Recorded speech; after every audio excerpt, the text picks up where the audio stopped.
If I failed, it's because I did not work hard enough. It was not because of the color of my skin. sheekada haweeneydan waxay bedeli doontaa noloshaada.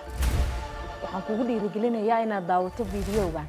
like saar oo la wadaag asxaabtaada muuqaalkan dhiirigelinta leh. la kulanadna aadan oo ah kalkaaliso iyo umuliso Soomaaliyeed. waxay caawisay malaayiin qof oo ku nool waqooyiga Soomaaliya, gaar ahaan hubintooda caafimaad iyo inay wax barteen. waana kuwii ugu horeeyay noocooda ee Soomaali ah. adna waxay u gogol xareysaa hablaha kale inay noqdaan kalkaaliyaal sideedoo kale. waxay aasaastay isbitaal iyada loogu magac daray isbitaalka haddii aadan bixin karin ama awoodin lacagta wax micno ma lahan. waxaasoo dhan dartood iyo samaynta samafalada qaar waxay ku heshay abaalmarin badan oo adduunka ah. waxay kaloo tusaale u tahay haweenka da'da yar meel kasta ay joogaan. waxayna tusinaysaa in wax kasta ay suurtagal yihiin haddii aan niyadayada dejinno. marka xigta haddii aad niyadjabsan tahay xasuuso aadna aadan. waxayna tusinaysaa dhammaanteen inaan wax ka bedeli karna adduunka. la wadaagtan asxaabtaada.